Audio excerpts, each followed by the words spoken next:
어느덧 5월의 세 번째 주입니다. 5월은 우리가 가정의 달이라고 부르고 우리는 가정의 의미에 대해서 다시 한번 더 깊이 생각할 만한 기회들을 이때 가지게 됩니다. 지난 2주 동안 우리는 다음 세대의 주일과 어버이 주일로 지켰습니다. 부모와 자녀의 관계는 우리 인생에 있어서 매우 중요한 관계입니다. 자녀들은 가정 안에서 성장을 해나가면서 부모님으로부터 큰 영향을 받게 되고 부모님들 역시 그들의 인생에 있어서 중요한 결정을 내릴 때 그 결정들이 자녀들에게 어떤 영향을 끼칠까 그런 것들을 고려하게 됩니다. 또 자녀들을 위해서 순전히 자녀들을 위해서 매우 중대한 인생의 전환을 결심하는 부모님들도 많이 있습니다. 이민을 간다든지 자녀 교육을 위해서 이민을 간다든지 하는 결심들을 하시곤 합니다.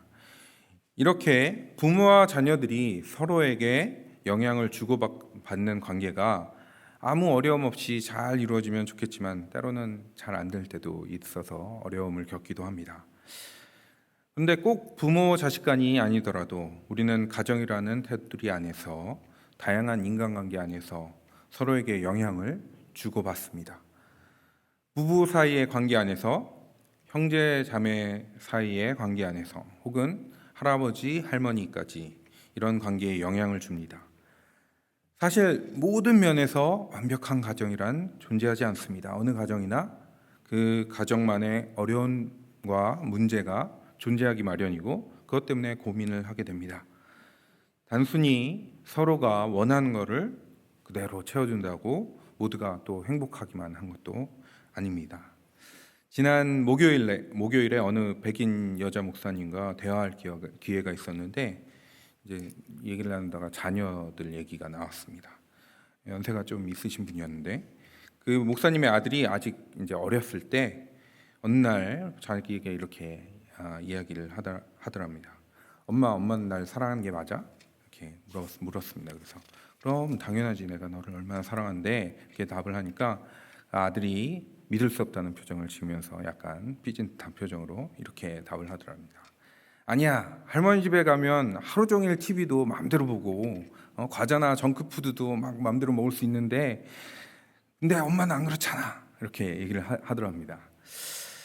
그렇죠.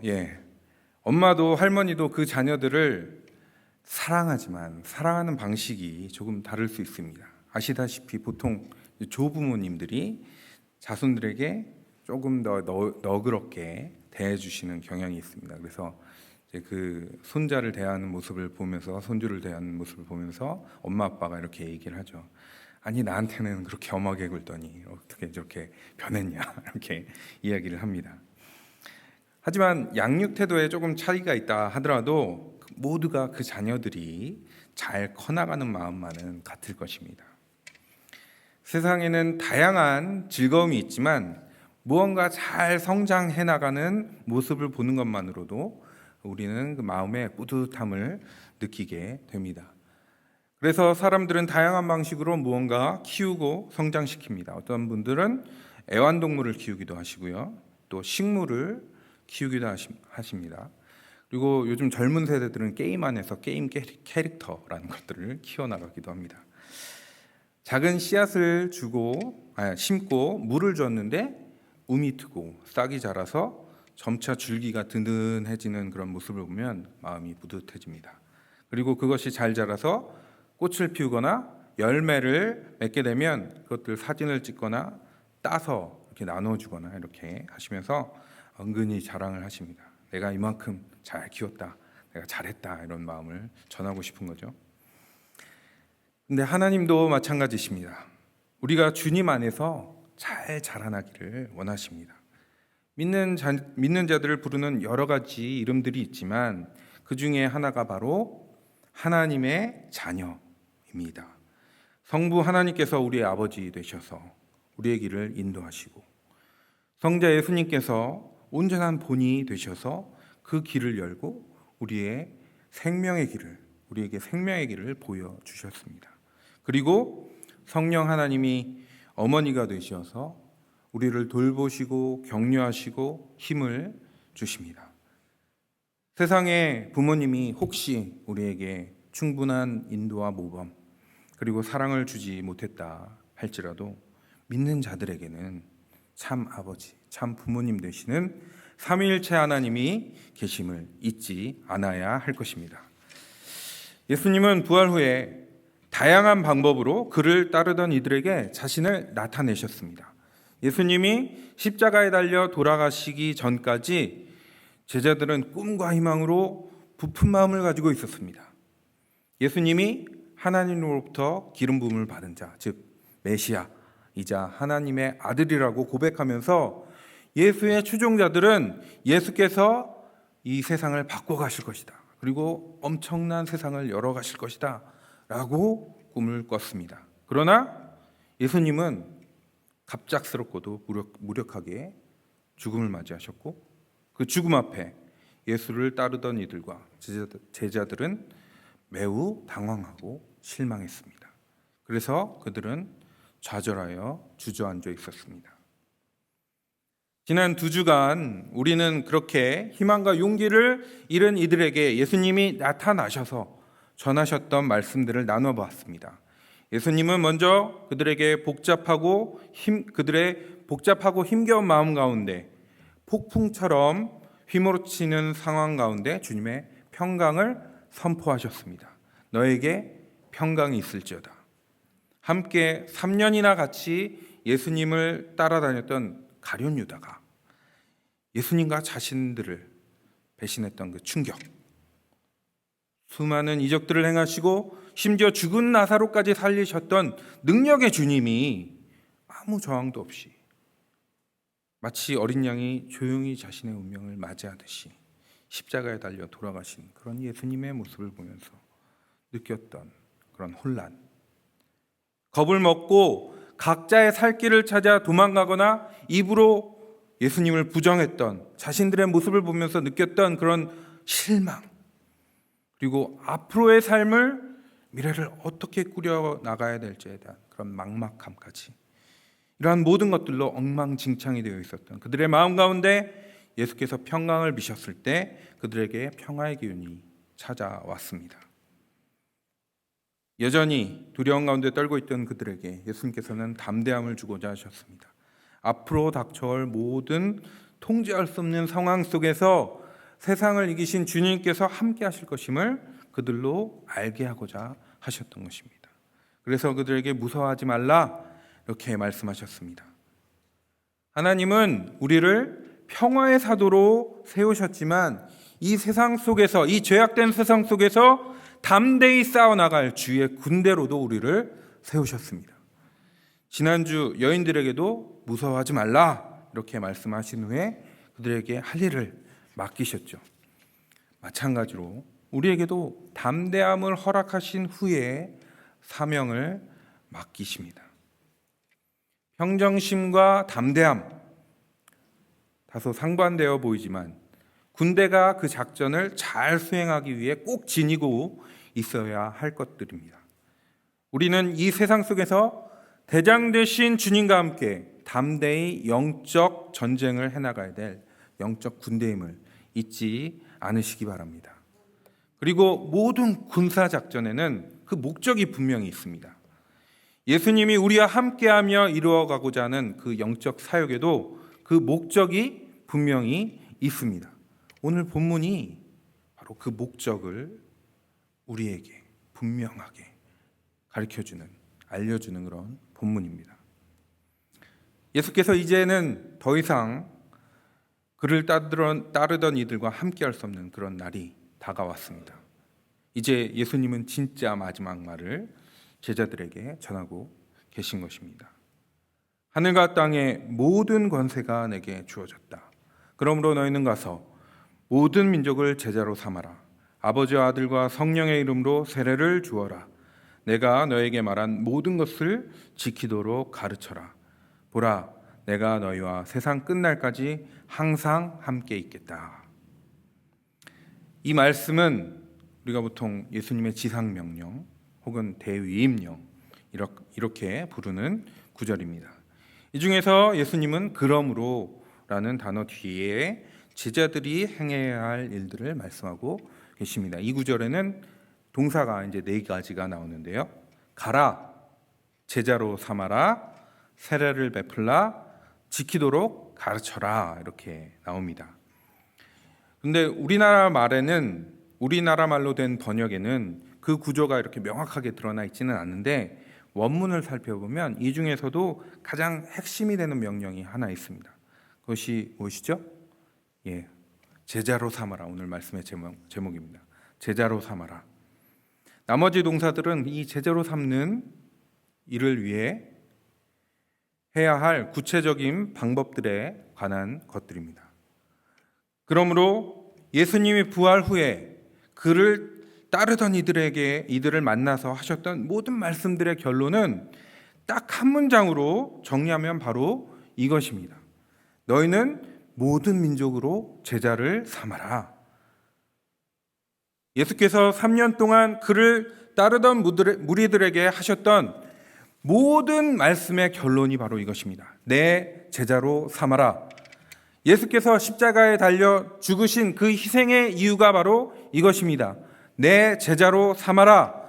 예수께서 부활 후에 제자들에게 평강을 주시고 담대함을 허락하셨던 이유가 바로 이것입니다. 내 제자로 삼아라. 그리고 성령 하나님이 그리스도의 영으로 오셔서 세상 끝날까지 우리와 함께 하시는 이유가 바로 그것입니다. 내 제자로 삼아라. 이 명령을 수행하기 위해서 우리는 무엇을 해야 하겠습니까? 우리는 먼저 나 자신 스스로를 제자로 인식하고 있는지 한번 살펴봐야 하겠습니다. 하나님은, 부활하신 우리 주 예수 그리스도는, 그리고 성령 하나님은 우리가 겨우 그냥 교회나 왔다 갔다 하면서 난 구원받았어 라는데 만족하고 머물기를 원하지 않으십니다.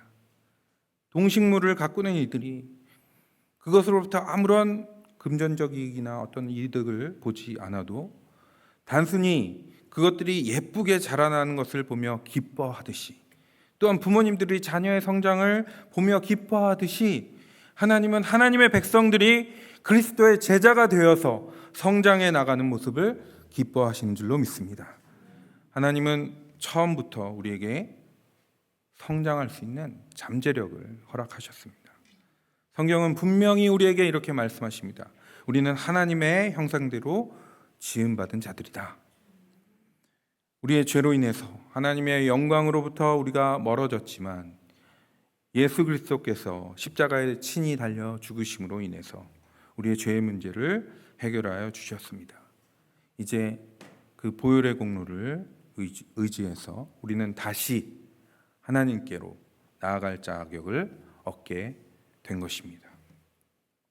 우리는 모든 것의 근원이 되시는 하나님께 다시 접붙임을 받은 포도나무 가지가 되었습니다. 우리는 이제 당연히 자라나야 합니다. 오늘 말씀에서 자꾸 반복되는 단어가 하나 있습니다. 혹시 뭔지 아시겠습니까? 바로 모든입니다. 모든. 하늘과 땅의 모든 권세를 예수님께서 받으셨고, 그다음에 우리는 모든 민족에게 가서 모든 민족을 제자로 삼아야 합니다. 예수님께서 가르치신 모든 것을 가르치고 지키도록 해야 합니다. 그리고 아버지와 아들과 성령의 이름으로 세례를 베푸는 이유 또한 하나님의 모든 인격이 세례를 통해서 우리와 함께 하시기 때문입니다. 그리고 임마누엘의 은혜, 함께 하심의 은혜는 항상, 그걸 다른 말로 하면 모든 시간입니다. 모든 시간을 위해 약속된 것입니다. 이것은 무엇을 의미하죠? 하나님의 약속의 온전성을 말합니다. 내가 재정적으로 어려울 때도, 건강을 잃어 연약할 때도, 온갖 근심 걱정으로 괴로워할 때도 그리스도 예수 우리 주께서는 우리에게 하늘의 모든 권세로 도우심을 주신 줄로 믿습니다. 우리가 제자로 삼아라 라는 명령을 신실하게 수행해 나가기를 원하시기 때문입니다. 다시 한번 강조하지만 모든 민족이 하나님의 선교의 대상입니다. 모든 족속을 제자로 삼아야 합니다. 이스라엘 민족은 이미 선택받은 백성이어서 이 제자화의 대상에서 제외가 되겠습니까? 아니죠. 오히려 이스라엘 민족은 선택받은 민족이라는 그 이름에 도취되어서 오히려 복음을 멀리하고 그리스도의 복음을 거부한 채 오랜 기간을 지내왔습니다. 그래서 지금 많은 선교사님들이 그 이스라엘 백성들을 제자와의 대상으로 삼고 기도하고 선교하고 있습니다. 그렇다면 새롭게 선택받은 하나님의 백성, 우리 교회의 모습은 어떻습니까? 그리고 나의 모습은 어떻습니까? 나는 선택받은 백성이고 이미 구원받은 사람이기 때문에 제자와의 대상이 아닙니까? 아니죠. 우리는 먼저 우리 자신이 예수 그리스도께서 우리에게 명령하시고 부탁하신 일들을 잘 감당하고 있는지 모두 배우고 지키고 있는지 점검해야 합니다. 지난 2주 동안 우리는 믿음으로 예수님의 말씀을 받아서 이제 설교 끝에쯤에 제가 한 번씩 선포합시다 이렇게 얘기해서 선포했습니다. 평강이 너에게 있을지어다. 무서워하지 말라. 우리에게 힘과 용기를 주시는 그런 말씀이죠. 이 말씀들을 들을 때 우리는 아멘 하는 마음으로 받게 되었습니다. 그런데 제자로 삼아라. 이 예수님의 명령은 어떻게 느껴지십니까? 예, 아멘으로 이 명령이 쉽게 받아지십니까? 예, 지금 제가 말로 설교를 하고 있지만 사실 제자는 말로 키워내는 것이 아닙니다. 행동으로, 삶으로 보여줄 때 가능한 것입니다. 그리고 삶의 변화는 결단이 있을 때만 이루어집니다. 오늘의 말씀은 보통 다른 민족을 위한 선교를 말할 때 자주 사용되는 구절입니다. 선교 주간 주일이라든지 그런 것들을 할 때 많이 사용하죠. 그런데 오늘은 이 명령을 우리의 삶의 결단을 위한 다짐으로 만들었으면 좋겠습니다. 그래서 한번 함께 외쳐보겠습니다. 너는 모든 민족으로 제자를 삼아라. 이제 자기 이름을 한번 넣어서 제 자신을 이름을 넣어서 한번 해보겠습니다. 너는 박대인을 다시 너는 제가 하고 이름을 넣어서 해보시겠습니다. 너는 박대인을 예 제자로 삼아라. 너는 박대인을 제자로 삼아라. 예, 그렇게 될 줄로 믿습니다. 예, 지난 13일이 제 아들 가온이 생일이었는데 가온이가 어느새 7살이 되었습니다.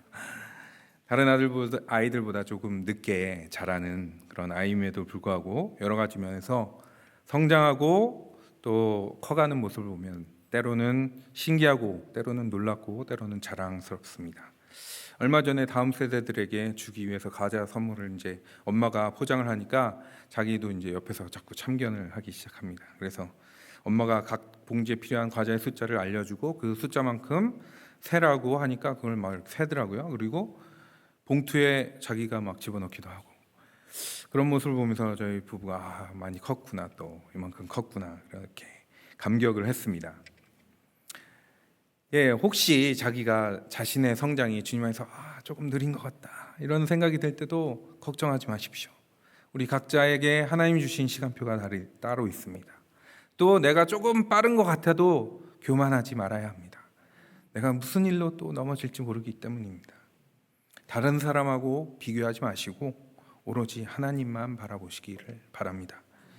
우리가 혹시 조금 느려도 조금 빨라도 하나님은 우리의 모습을 있는 그대로 사랑으로 기쁨으로 바라보고 계신다는 사실을 잊지 마시길 바랍니다.